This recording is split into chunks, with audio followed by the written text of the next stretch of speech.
우리가 오늘 잠언 3장 9절, 10절, 11절, 12절까지만 살펴보려고 합니다. 공경이라는 단어가 나오는데, 처음에 여기 카바드, 공경이라는 단어가 나오는데, 어떻게 공경을 좀 하시나요, 하나님을? 그러니까 공경이 뭔지를 알아야 되잖아요, 공경.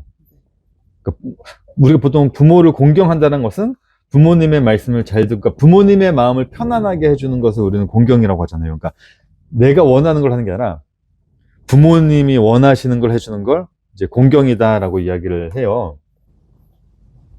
그래서 우리가 여기 보면 이제 3장 9절 한글 번역에서는 내 재물과 내 소산의 처음 익은 열매로 여호와를 공경하라고 되어 있습니다.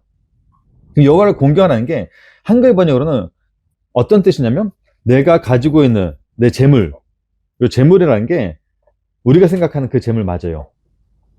이 세상에 있는 그 재물.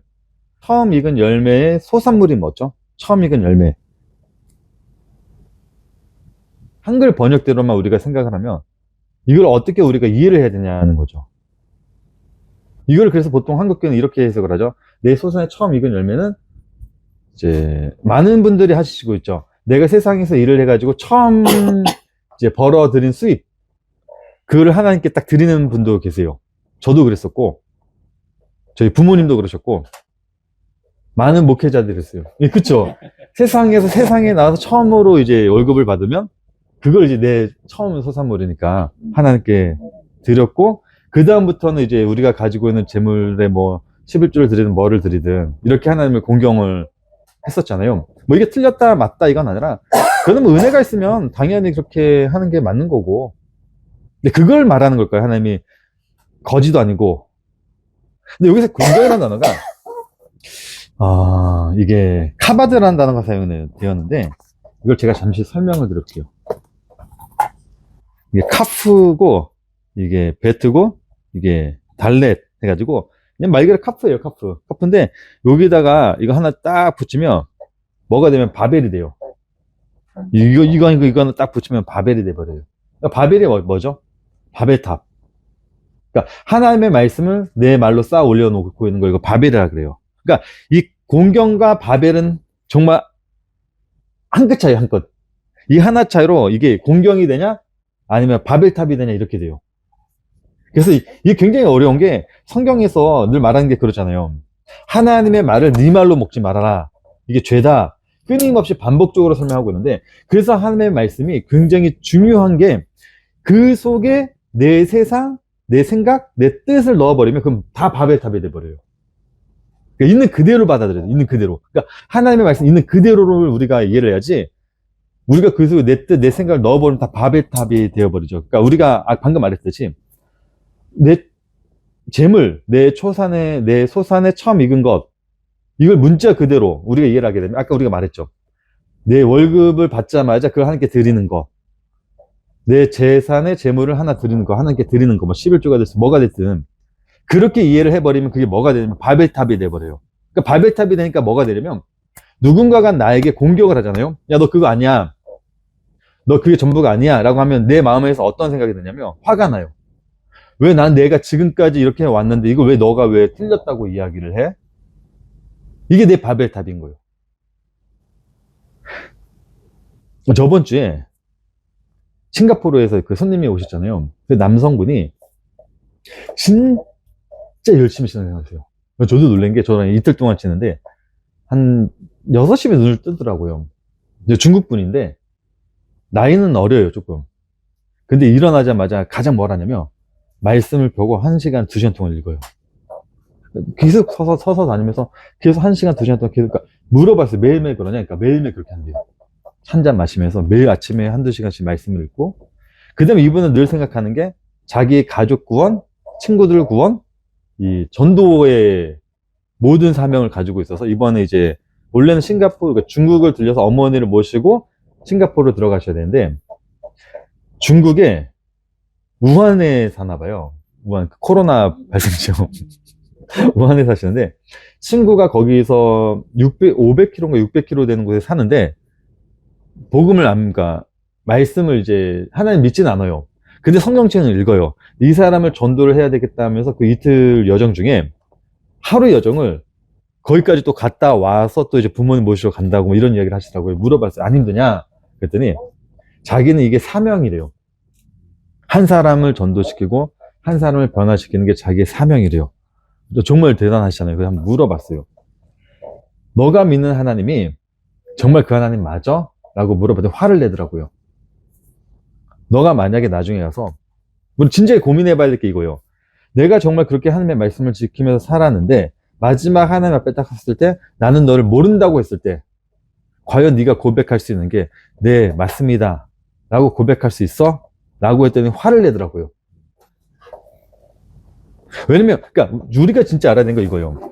전도하고 말씀 읽고 다 좋아요. 근데 그게 과연 누구를 위해서 하는 건지, 내 만족을 위해서 하는 건지, 아니면 내가 정말 하나님과 함께 하기 때문에 하는 건지. 그러니까 그렇기 때문에 우리가 이 땅에서 신앙생활 했을 때 마지막에 좀 우리 열심히 신앙생활 해요. 안 한다는 게 아니라 열심히 해요. 하고 나서 마지막에 정말 하나님 앞에 섰을 때 난 너를 몰라. 네가 한 건 아니야. 네가 하지 않았어 라고 했을 때 우리가 과연 염소처럼 제가 언제 하지 않았습니까? 이런 자가 되지 않을까냐는 거죠. 우리 정말 하나님 안다면. 그러니까 내가 믿고 있는 하나님, 나를 부르신 하나님, 이 차이가 어떤 차이냐면 한 끗 차이예요. 하나님의 말씀을 그대로 내가 받아들이고 있는지, 아니면 그 말씀을 그냥 내 만족, 나를 위한 그 말씀으로 받아들이고 있는지. 그러니까 전도도 좋다니까. 전도도 좋고 말씀 있고 다 좋은데 정말 그걸 누구를 위해서 우리가 하고 있냐는 거예요. 나를 위해서, 내 만족을 위해서 하는 건지, 아니면 그걸 그냥 당연한 거니까 하고 있는 건지. 당연하니까 마지막에 하나님 앞에 섰을 때 우리가 뭐라 그래요? 저는 하지 않았습니다. 당연한 삶을 산 거니까. 당연한 거잖아요. 그러니까 대가가 없죠. 내가 이렇게 하면 하나님께 나에게 복을 주겠지? 내가 이렇게 하면 하나님께 나한테 축복을 주겠지? 그게 없는 거예요. 당연한 삶이니까. 이걸 공경이라고 해요, 공경. 그러니까 공경은 내가 이렇게 해야지, 하나님을 기쁘게 해드려야지, 내가 하나님을 편안하게 해주려야지. 이건 뭐냐면 누가 서 있죠? 중심에? 내가 서 있어요, 내가. 이걸 알미니안주의라고 해요. 하나님의 말씀은 내 식으로 받아 먹은 거. 근데 그게 아니라 하나님의 공경이란 건 뭐냐면 내가 해야지 아니라 그냥 그걸 당연한 거예요. 그냥 내가 부모님한테 하는 건 당연한 거예요. 이렇게 뭐 부모님한테 바라고 하지 않잖아요. 부모님한테 바라는 사람들은, 재산 바라고 하는 사람들은 끊임없이 부모님 기쁘게 해주잖아요. 그럼 나중에 재산 안 주면 화내잖아요. 근데 당연한 사람들은 재산을 안 줘도 이건 엄마 부모님 쓰세요. 제 거 아니에요. 이렇게 사는 거야. 신앙생활은 그렇게 하는 거예요. 그 한 끗 차이, 한 끗 차이. 그래서 이 공경에는 뭐가 있냐면 이 공경을 잘못 받아버리면 이 공경이 악이 돼버리죠. 악이란 게 어떠라고 했죠? 사사기에 기록된 것처럼 자기 속에는 옳은 대로 살아가는 것. 그러니 악이라고 해요. 그러니까 이 공경을 잘못 이해를 하게 되면 이건 바벨이 되고, 바벨이 되면 악이 되고. 그래서 여호와를 공경하라고 했을 때 이 말씀, 내 재물과 내 소산의 처음 익은 열매를 여호와를 공경하라는 것은 어떤 거냐면, 야 이거 해, 이렇게 해야 돼, 이게 아니라 어떤 거죠? 당연한 삶에 대해서 설명하고 있는 거예요. 당연한 삶. 그래서 이 공경의 카바드의 전제가 뭐냐면 하나님이 나를 부서뜨린다라는 전제가 있어요. 이 부서짐이 없으면 나오질 못해요. 이 카바드란 단어가 어디에 사용이 되냐면 출애굽기 7장 14절 말씀 한번 읽어볼까요? 네, 카바드 이렇게 나오는데 어떻게 사용이 되냐면 제가 아직 못 읽어드릴게요. 여호와께서 모세에게 이르시되 바로의 마음에 완강하여 백성 보내기를 거절할 때, 완강이라는 단어가 이 카베드예요. 카바드. 공경하다. 그러니까 이런 거예요. 공경은 뭐냐면 우리가 생각하는 것처럼 내가 부모님을 공경해드려야지, 이게 아니라 하나님이 자기의 영광을 받아내기 위해 가지고 우리를 악하게도 사용하시고 선하게도 사용하는 게 공경이에요. 그러니까 이 공경은 내 뜻으로 되는 게 아니라 오직 하나님이 당신의 영광을 드러내기 위해서 사용되니까 내 입장에서 어떻게 되냐면 내가 악한 자로 사용됐어도 하나님께 뭐라 그래요? 감사합니다. 죄송합니다. 제가 악한 자였네요. 용서를 구하게 되는 거. 선한 자로 살게 되면 하나님 감사합니다. 이게 공경이에요. 이게 공경. 이 가치관을 바꾸는 게 굉장히 어렵죠. 이 가치관. 그래서 나중에 내가 하나님 앞에 섰을 때 제가 언제 했습니까? 전 하지 않았습니다. 라는 고백을 할 수밖에 없어요. 신앙생활은 그렇게 하는 겁니다. 그렇게.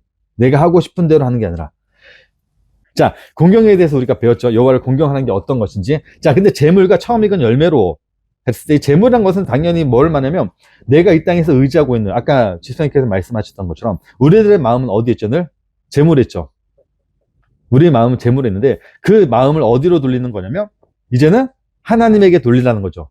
하나님을 위해서 이 세상에 먹고 마시고 하는 거, 뭐 집사님들이 다 알고 계시듯이, 의식주, 모든 것은 다 누구를 위해서 해라? 하나님을 위해서 하라. 당연한 삶. 그 처음 익은 열매. 이 처음 익은 열매는 당연히 누구를 말하는 거냐면 예수 그리스도를 말하는 거죠. 예수 그리스도. 고린도전서 15장 20절 말씀 보게 되면 예수님이 첫 열매가 되셨대요. 야고보서 1장 18절 말씀 보니까 그가 피조물 중에 우리로 한 첫 열매가 되게 하시려고 자기의 뜻을 따라 진리의 말씀으로 우리를 낳으셨다고 해요. 그러니까 처음 익은 열매로 드리라는 건 뭐냐면 예수 그리스도를 드리라는 건데, 이 예수 그리스도를 드린다는 건 뭐냐면 우리가 자꾸 잘못 생각하는 게 이거를 그노시스파, 영지주의로 생각을 해요. 그러니까 문자적 의미. 우리가 말씀을 통해 예수 그리스도를 알면 된다. 근데 성경은 뭐냐면 알았으면 뭐 해라? 네가 바로 첫 열매다. 이렇게 나와요. 그러니까 처음 익은 열매란 건 뭐냐면 그렇게 우리가 사는 것. 자, 이 땅에 예수님이 이 땅에 오셨습니다. 이 땅에 딱 오셨을 때 모든 사람들은 예수를 무엇으로 바라봤죠? 악으로 바라봤죠. 우리 눈에는 당연히 예수님이 선한 자였는데 우리는 아니까.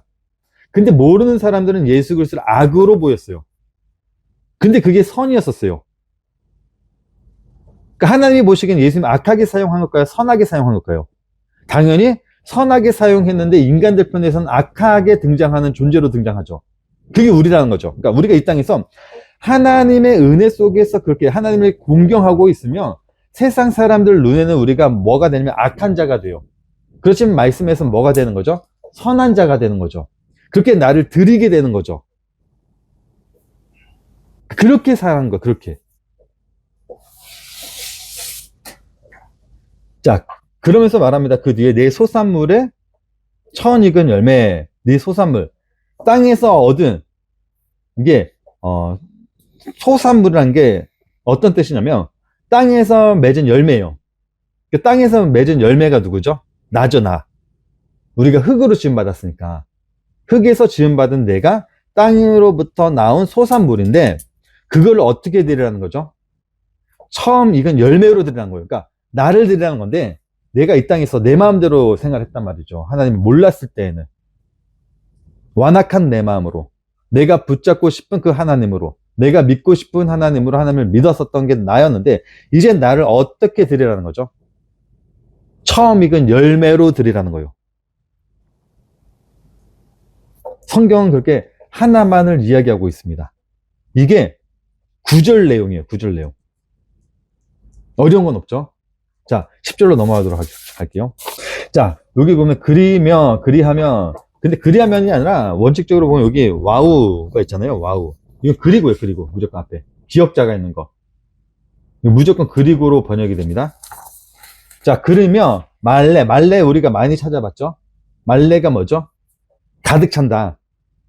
가득 찼는데 이 말레는 항상 어떠한 단어와 연합이 되어 있다 그랬죠? 엘로힘으로 가득 찬다는 거예요. 그러니까 제가 엘로힘 여호와 엘로힘, 여호와에 대해 설명드린 적 있죠? 자, 여호와는 어떤 단어로 했죠? 여호와. 모르셔도 돼요. 반복적으로 들으시면 되니까. 여호와는 쉽게 얘기를 하면 이제 엘로힘 여호와는 하나님을 드러내신 분. 그래서 우리가 예수님이라고 생각하면 되죠. 엘로힘 여호와. 그러니까 하나님은 엘로힘이에요. 엘로힘. 엘로힘을 이 땅에 이름으로 준 걸 뭐라 그러죠? 여호와. 여호와를 알게 하는 걸 성령. 이해가 되시나요? 쉽게 하면 엘로힘이란 게 원래는 엘로힘이란 게 그냥 신들의 신 뜻이 문자적 의미로 보면 신들. 엘로하, 신. 단수니까. 엘로하는 단수의 신. 엘로힘은 신들. 그 다음에 여호와. 신들, 엘로힘을 이름으로 준 걸 여호와. 그 여호와를 알게 하는 걸 성령. 이렇게 나오는데, 자, 태초에 하나님의 천지를 창조했을 때 이 하나님은 엘로힘이죠. 모세가 엘로힘을 기록하잖아요. 그러니까 그러면서 예수님이 이 땅에 오신 예수님이 아버지와 나는 하나다. 우리 안에 너희도 넣어줄게. 그러면 너도 뭐가 된다? 우리가 된다. 이 우리라는 의미가 엘로힘이에요. 그러니까 성경에서 말하는 연합은 엘로힘을 의미하거든요. 그러니까 이걸 알게 되면 이걸 지금 여호와를 공경하는 걸 알게 된 자는 지금 어떻게 된 거죠? 하나님과 하나로 있는 거죠. 하나로. 그러니까 하나님과 하나로 있기 때문에 우리가 이 땅에서 무엇을 위해서 살아요? 나를 위해서 사는 게 아니라 그냥 하나님과 함께 동행하면서 사는 거잖아요. 동행하면서. 그 제가 계속 한 달 전부터 분리시킨 게 뭐냐면 죄와 죄인에 대해서 분리를 시켰어요. 우리는 더 이상 이게 뭐가 죄인이 아니라 우리는 이제 뭐다? 죄를 가진 자다. 죄가 없다고 하면 안 돼요. 우린 죄를 가지고 있죠. 왜 죄를 가지고 있는 거죠? 교만하지 말라고. 죄를 통해 너가 어떻게 하나님의 백성이 되었고 네가 어떻게 하나님처럼 하나님과 하나가 되었는지 알라고. 죄를 통해서. 그러니까 우리는 근데 이 죄는 죽었어요. 우리 안에서. 근데 죽은 죄가 내 안에서 자꾸 무엇을 하죠? 살아있는 척을 해요. 그러니까 우리는 뭐 하죠? 하나님이 주신 성령에 의해서 하나님의 법에 의해서 죄와 자꾸 뭐 하는 거냐면 피 터지게 싸우죠. 우리가 싸우는 거죠. 물론 질 수도 있어요. 죄에 의해서. 그래서 나는 죄인인가? 라고 갈 수 있지만 그건 아니라 내가 설령 죄 진다고 할지라도 이건 누가 한 거다? 내가 한 게 아니라 죄가 한 거다. 이런 사상으로 우리는 가야 돼요. 자, 그렇게 사는 삶은 우리는 뭐라면 엘로힘이라고 해요. 그거를 히브리어로 말레, 충만하다라고 이야기를 해요. 그거를 예수님께서 비유는 거 어떤 사건으로 보여주신 게 물이 변하여 포도주 됐네. 항아리에 물을 가득 넣어놨더니 딱 덮고 놨더니 이 물이 어떻게 변해요? 포도주로 변하죠. 이걸 이야기하는 거예요.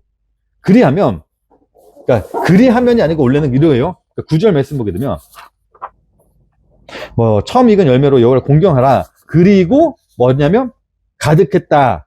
네 창고가 가득했다. 여기 때 이 창고라는 단어 있죠. 창고. 창고를 들어가 보시면 알겠지만 이건 창고라는 단어라고 보다는 어떤 뜻을 가지고 있냐면 무엇과 함께 쌌다라는 뜻을 가지고 있어요. 여기 보면 함께 쌌다. 그러니까 이 창고라는 게 어떤 뜻이냐면 함께 쌌다는 거죠. 그러니까 지금 무엇에 대해 설명하고 있는 거냐면 그러면 네 창고가 뭐 찰 거다 이게 아니라 네가 그렇게 여호와를 공경하는 삶을 살고 있으니까 그 삶이 곧 뭐다? 하나님과 함께하고 있는 충만이다. 이런 뜻이에요. 이런 뜻. 하나님과 함께하고 있는 충만. 우리가 알고 있는 것과 좀 많이 다르죠. 우리가 알고 있는 것과. 그러니까 이게 잠언이 참 중요한 게 문자 그대로 이해를 하게 되면 인본주의가 돼요.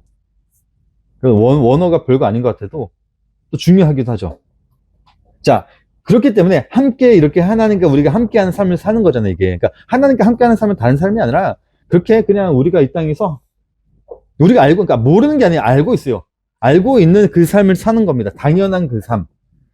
자, 그리고 여기서 이 사바, 풍년이라는 단어예요. 풍년. 가득히 이 사바는 풍년이라는 단어인데, 자, 그 다음에 나오는 게 새 포도즙이 내 포도즙 틀에 넘치리라고 되어 있어요. 한글로 보게 되면. 그리하면 내 창고가 가득히 차고 내 즙 틀에 새 포도즙이 넘치리라 했을 때 이 새 포도즙이라는 뜻이 어떤 뜻을 가지고 있냐면 들어가 보시면 아시겠지만 이게 3, 4, 2, 3에서 파생이 되었거든요. 유래가 3, 4, 2, 3. 3, 4, 2, 3에 어떤 뜻을 가지고 있냐면 상속권을 박탈하다는 뜻을 가지고 있어요. 또는 취하다, 가져가다, 점령하다는 뜻을 가지고 있습니다. 새 포도즙이라는 뜻 자체가. 성경에 많이 나와요. 이 새 포도즙. 새 포도즙이라는 뜻 자체가 다시 한번 설명드리지만은 상속권을 박탈하다라는 뜻을 가지고 있어요. 네, 이런 겁니다. 새 포도즙이란 건 뭐냐면 우리가 박탈당한 걸 말해요. 내가 무엇인가에 의해 취해진 것, 내가 무엇인가에 점령당한 것을 새 포도즙이라고 해요.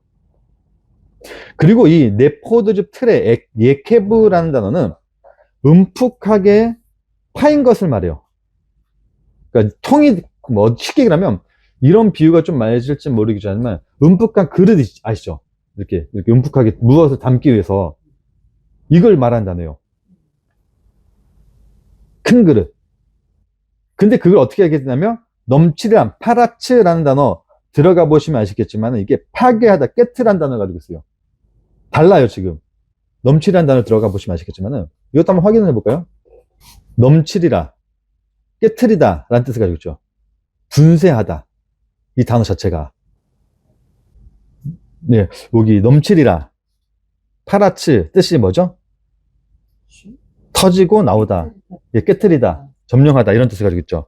침입하다, 파괴하다. 그러니까 이런 겁니다. 그러니까 새 포도즙이 내 포도즙들이 넘치란 건 뭐냐면 어떤 뜻을 가지고 있냐면 우리가 생각하는 것처럼 이 구조를 잘 이해를 해야 되는 게 내가 이렇게 하면 여호와를 그러니까 한글 번역으로 이렇게 돼요. 내가 여호와를 내가 이 땅에 얻은 소산물로 재물과 천이묵은 열매로 하나님께 드리면 하나님이 어떻게 하냐면 나에게 내 나라는 창고에 이제 포도즙을 이제 가득하게 풍년하게 해줄 거다. 어떤 대가성이죠 지금. 대가성이 내가 하나님께 공경을 하며 하나님이 나를 이렇게 지금 채워주실 거야. 근데 원문을 봤더니 어떻게 돼요? 그 뜻이 아니라 전혀 다르고 내가 하나님을 공경했더니 그쵸? 공경했더니 어떻게 돼요? 공경하는 그 삶이 곧 뭐냐면 하나님과 함께하는 삶인데 자 그러다 보니까 어떻게 되는 거죠? 내가 이 땅에서 상속권을 박탈당하고 나라는 존재 자체가 어떻게 되는 거죠? 깨지고 있다는 거예요. 파괴가 되고 있다는 거예요. 전혀 다른 뜻을 가지고 있죠 지금. 그래서 성경을 공부하면 기복신앙이 될 수가 없어요. 민중신앙이 될 수가 없어요. 민중신앙인 게 뭐냐면 내가 부모님께서 이렇게 빌고 하면 이런 개념이 아니라 전혀 다른 개념으로 성경을 설명을 하고 있죠. 그래서 재미있는 게 이 새 포도즙이라는 뜻이 어떤 뜻도 가냐면 씨란 뜻을 가지고 있어요. 씨. 그리고 내 포도즙이라는 게 자궁을 메요. 그러니까 이런 거죠. 씨가 나라는 자궁 속에 들어와 가지고 나를 어떻게 하는 거죠? 부셔버린다는 뜻을 가지고 있어요. 그렇게 그래서 바울이 로마서에 얘기한 게 나는 몰랐는데 성령의 법이 내 안에 들어왔더니 어떻게 한다? 나를 부순다 그 법이. 그렇게 나를 모든 것을 부셔버리는 거예요. 그래서 우리는 뭐냐면 말씀을 떠나실 수가 없어요. 말씀을 떠나는 순간 우리는 어떻게 되죠? 다시 내가 살아나요. 말씀을 떠나는 순간 내가 그러니까 말씀은 우리가 매일매일 공부해야 되는 게 맞아요. 매일매일. 힘들어도 매일매일 공부하시는 게 맞다라는 거죠. 자, 10줄 혹시 질문 있으신가요? 없으시면 11줄로 또 넘어갈게요. 자, 한글 번역. 내 아들아 여호와의 징계를 경히 여기지 말라. 그 꾸지람을 싫어하지 말라라고 했을 때 이 말씀도 우리가 그냥 읽으면 그렇기 때문에 우리들은 여호와의 징계를 받아야 되고 하나님께 나를 꾸지람하신 것을 싫어하면 안 되는구나. 이 사상으로 갈 수 있는데 이게 틀렸다는 거 아니에요? 이거는 겉으로 볼 땐 맞아요. 그렇게 가는 게 맞습니다. 근데 우리는 속의 것을 공부하기 위해서 오셨잖아요, 지금. 속의 것을 보게 되면 지금 잠언 3장은 무엇에 대해 설명하고 있죠? 하나됨에 설명하고 있어요. 하나됨. 하나님과 함께 하고 있는 삶. 독립적인 존재가 아니라 하나님과 함께 지금 그 포도즙 틀에 같이 쌓아가고 있는 그 삶이잖아요. 연합된 그 삶을 설명하고 있는 거기 때문에 단순히 이 말씀을 이렇게만 이해를 하시면 안 돼요. 제가 설명드렸지만은 징계, 성경에서 말하는 징계가 어떤 단어라고 했죠? 징계. 하나님이 우리를 징계를 하세요. 아들을 징계한 같이 우리를 징계를 하세요. 징계. 하나님이 우리를 징계하시는 이유가 뭐라고 했죠? 목적이. 히브리서 12장 5절 말씀 볼게요. 히브리서 12장 5절. 동일한 말씀이 있어요. 여기에. 히브리 12장 5절 말씀 보면 동일한 말씀 있죠. 또 아들들에게 권하는 것 같이 너에게 권면하신 말씀도 잊었도다. 그걸 일렀으되 내 아들아 주의 징계하심을 경히 여기지 말며 그에게 꾸지람을 받을 때 낙심하지 말라. 동일한 말씀이 있어요. 징계를 하는 이유는 무엇 때문이냐면 단 하나예요. 우리를 징계하는 이유는 단 하나. 하나님이 우리에게 요구한 건 뭐죠? 카다시 코데시. 분리해. 너 세상과 분리됐어. 코데시 거룩하면 뜻이에요. 카데시 분리하다는 뜻이거든요. 코데시 거룩하다. 그러니까 하나님이 우리를 징계하신 이유는 단 하나. 뭐죠? 너 거룩하다라고 했는데 내가 너를 의인이라고 했는데 너 왜 자꾸 세상에서 살려고 해? 너 왜 자꾸 세상 속으로 가? 너 안 되겠어. 내가 너 혼낼 거야. 라고 하면서 다시 혼내서 어디로 데려가요? 코데식, 거룩함으로 데려가죠. 그래서 12장, 히브리서 12장 10절 말씀 볼게요. 쭉 나와요. 뭐, 징계에 대해서 뭐, 징계는 다 받는 것이거늘 너에게 없으면 사생자요, 친아들이 아니라, 쭉 하다가 10절 말씀 보니까 딱 결론을 지어줘요. 그들은 잠시 자기의 뜻대로 우리를 징계하였거니와 오직 하나님은 우리의 유익을 위하여 그의 거룩하심에 참여하게 하시니라. 우리를 징계하신 이유는 뭐라고요? 단 하나. 거룩함에 참여하기 위해서. 무릇 징계가 당시에는 즐거워 보이지 않고 슬퍼 보이나 후에 그로 말미암아 연단받는 자들은 의와 평강의 열매를 맺느니라고 이야기를 해요. 하나님이 나를 징계하신 이유는 뭐라고요? 단 하나? 너 왜 그렇게 살아? 너 내가 의인이라 칭해줬는데, 너 내가 내 백성이라, 나의 거룩한 백성이라 칭해줬는데, 너 왜 자꾸 양다리를 거치려고 그래? 양다리 참 좋아. 그래서 우리를 때려서 어떻게 해요? 다시 그의 거룩성으로 데리고 가는 거예요. 그 징계라고 해요. 그 징계를 어떻게 하신다고 했죠? 그 징계를 여러 가지 방법이 있겠지만은 우리가 사업을 했는데 사업이 망하기도 하고, 내가 세운 계획이 있었는데 계획이 틀어지기도 하고, 징계는 여러 방법이 있잖아요. 집사님들도 아이들을 혼내셨을 때 어떻게 혼내는 방법도 여러 가지가 있으셨잖아요. 말로만 하지 않고, 때로는 때리기도 했고, 때로는 벌로도 서기도 했고, 이 여러 가지 징계 방법은 많아요. 근데 성경에서 말하는 징계 첫 번째가 뭐죠? 가장 중요한 뿌리가 뭐죠? 징계를 어떻게 하신다는 거죠?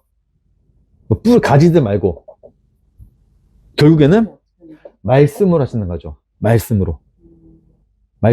자, 이 부분에 얘기한 게 고린도전서 11장이죠. 한번 가볼게요. 고린도전서 11장 32절 바울이 이야기를 하죠.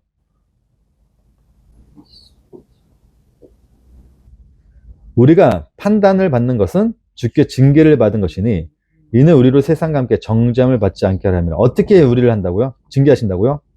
나를 판단하는 것으로. 판단이 어떤 단어였죠? 하나님이 나를 판단을 어떻게 하신다고 했죠? 말씀으로. 그래서 우리가 말씀을 읽다가 무엇을 느껴요? 계속 그 말씀이 나를 판단하잖아요. 예, 양심에 걸리게 비판하죠. 나를 정죄하죠. 너 왜 그렇게 살았어? 너 왜 그렇게 했어? 그게 우리가 받는 징계인 거예요. 그러니까 우리 세상 사람들은 말씀을 모르니까 징계를 안 받고 있죠. 근데 우리는 매일매일 삶 속을 어떻게 살아요? 징계 속에 사는 거예요. 그래서 징계 속에서 말씀을 읽으면서. 그래서 제가 한 달 반 전쯤에 말씀드린 게 뭐죠? 말씀 읽으셔야 됩니다. 말씀을 읽고 우리는 하나님께로부터 늘 비판과 심판과 판단을 받아야 돼요. 자, 징계가 은혜라고 하셔가지고. 그래서 은혜죠, 징계가. 그래서 은혜죠. 그래서 징계는 은혜인 거예요, 우리 애들한테. 세상 사람들은 아닌데, 우리들한테는 은혜인 거예요, 징계가. 자, 그래서 여호와의 징계를 싫어하지 말래요. 그 말은 뭐죠? 너 반대로 이야기를 하면 너 매일매일 뭐 해? 말씀 읽어. 너 매일매일 말씀 속에서 살아. 결국은 그거예요. 역으로 이야기를 하면.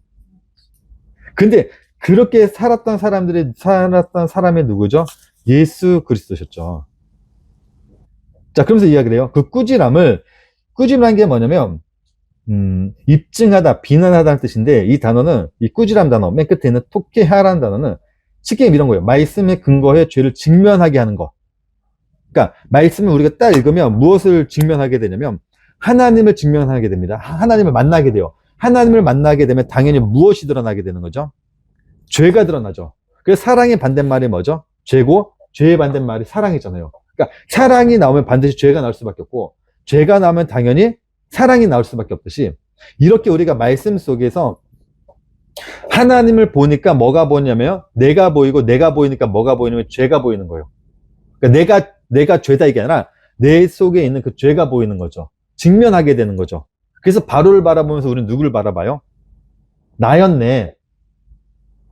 하나님은 이렇게 하라고 하는데, 근데 그거조차도 하지 못했던 내 마음조차도 완고하게 만든 것조차가 누구라고요? 하나님. 그렇기 때문에 이걸 안 사람들은 하나님 앞에 무엇을 해요? 주님, 제가 잘못했습니다. 모르는 사람들은 뭐예요?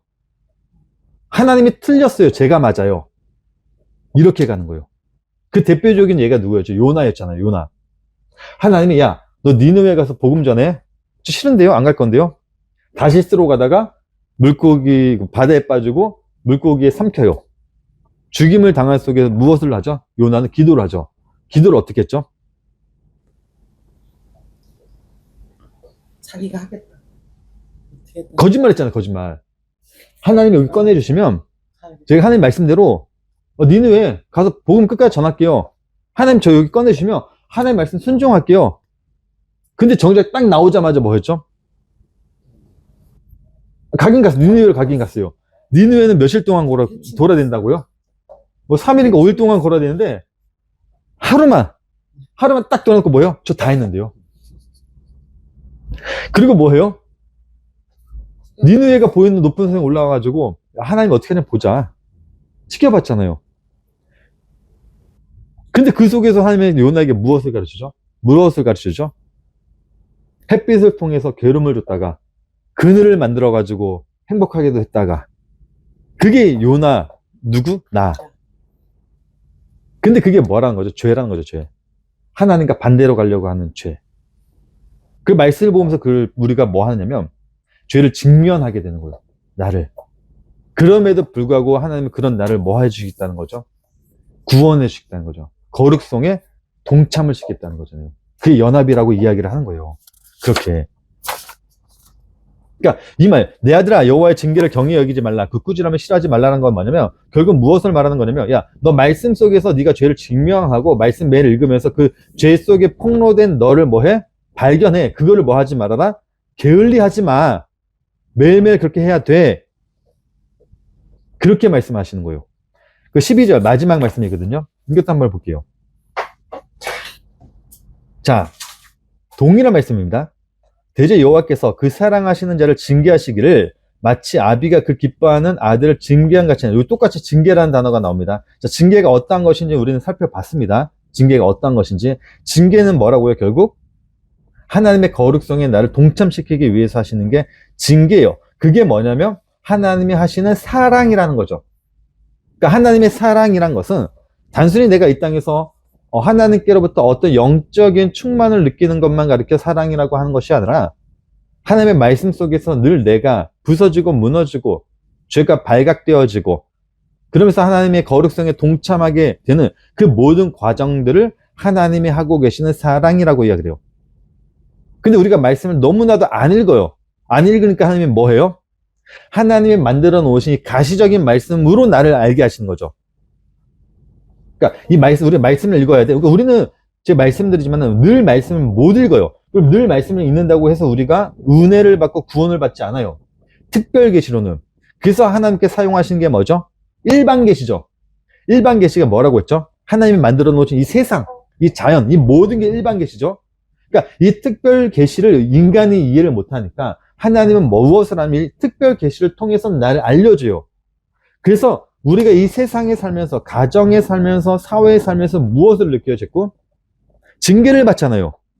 비판과 판단을 받죠. 누구로부터? 내가 가장 친한 내 가족에게로부터. 모르니까. 그렇게 하나님께서 나라는 존재 하나를 거룩성에 입히기 위해서, 거룩성에 살게 하기 위해서 끊임없이 나를 이 세상에서 징계를 하고 비판과 판단을 하면서 그의 거룩성, 흠이 없는 자로 계속해서 만들어내고 계시는 거예요. 그러니까 우리가 이 땅에서 내가 그 거룩함을 잊기 위해서 말씀을 읽고 기도를 하고 한다고 해서 우리가 거룩해집니까? 거룩성 속에 있는 것처럼 느껴지지만 실제로 나를 거룩하게 하는 건 뭐라고요? 하나님의 말씀이라고요. 그렇게 하나님께 만들어 놓으시는데 어떻게 만들어 놓으시는 거냐면 그가 기뻐하는 아들을 징계한 같이 한대 우리를. 그가 기뻐하시는 아들은 누구밖에 없죠? 예수 그리스도밖에 없죠. 자, 이 땅에 오신 예수님이 어떻게 사셨죠? 하나님 말씀대로. 그 말씀이신 예수님이 이 땅에 오셔가지고 정말 하나님께부터 징계와 비판을 받았습니까? 안 받은 것 같지만 실제로는 받았죠. 어디서 마지막에? 십자가에서. 예. 그 삶을 우리가 이 땅에서 동일하게 산다는 거예요. 그러니까 대제 여호와께서 그 사랑하신 아들을 징계를 하시는데 어떻게 하신다고요? 아비가 그 기뻐하신 아들을 징계한 같이 똑같이 한다는 거예요. 그러니까 우리는 그 십자가의 삶을 이 땅에서 뭐 하냐면 늘 사는 거죠, 늘. 바울이 이야기한, 그래서 바울이 고백한 거예요. 나는 늘 죽노라. 날마다 죽노라. 십자가에서 죽노라. 그 십자가가 뭐냐면 하나님의 말씀에서 죽는다는 건데, 그 죽는다는 게 의미가 뭐죠?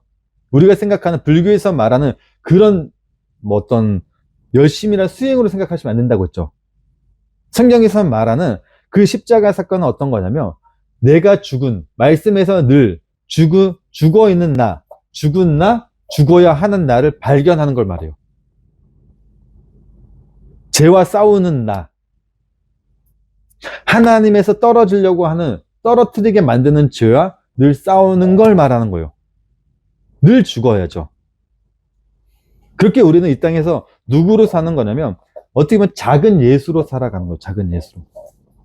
그 모양과 형태와 나타나는 어떤 겉모습은 다를지 모르겠지만은, 우리들의 마음 속에서는, 우리들 안에서는 그게 날마다 전쟁으로 일어난다고요. 그 전쟁을 요한계시록에서 뭐라고 기록하냐면 아마겟돈 전쟁이래요. 그 아마겟돈 전쟁은 지금 어디서 일어나는 거냐면 내 안에서 지금 벌어지고 있는 거예요. 늘 매일매일 그 삶을, 그 전쟁의 삶을 살고 있는 거예요. 그러니까 늘 우리가 고민하잖아요. 저도 이 잠언 공부를 하면서 이런 생각을 했어요. 아, 이거 한 달 정도 쉬면니까 좋은데, 한 달 더 쉬면 더 좋을 것 같은데, 저도 해요. 그러면서 안에서 뭐 어떤 생각을 하면, 그럼에도 불구하고 정말 하고 싶은 마음도 있어요. 계속 하고 싶다. 반대로 뭐냐면, 좀 쉬고 싶다. 늘 우리는 그렇게 싸워요. 아침에 눈 뜰 때도 기도를 하는데, 늘 아침마다 못해도 한 10분 동안 기도를 하려고 해요. 그러니까 마음을 잡고. 눈 뜨면 어떤 생각 하냐면, 하루 미뤄? 아니, 오후에 할까? 늘 이런 갈등 속에 살아요, 저도. 그래도 또 나가서 하죠. 그러니까 그게 그리스도인의 모습이에요. 죄와 싸우는 나의 모습. 그러니까 그걸 통해 가지고 우리가 뭐 복을 받고, 뭐 하나님이 나를 기억해 주시겠지. 이게 아니라, 그게 당연한 삶인데, 그 당연한 삶조차도 우리는 뭐 하려고 하냐면, 당연하게 못 살고 죄와 싸우는 삶을 살아요. 당연한데, 당연한 삶을 사는 그 삶 속에서도 우리는 죄와 계속 싸운다고요. 자, 이게 12절 말씀입니다. 그렇게 예수님께서도 그 십자가에서 삶을 그러니까 예수님이 이기셨잖아요. 그러니까 우리도 당연히 뭐 할 수 있는 거죠? 이길 수 있어요. 이겼어요. 이겼으니까 우리는 갈등을 할 때 당연히 어떻게 생각해야 되냐면, 인간의 생각은 접어두고 해야지. 이겼으니까. 자, 이걸로서 12절까지 말씀 마치도록 할게요. 잠시 기도하고 또 나눔할게요. 하나님,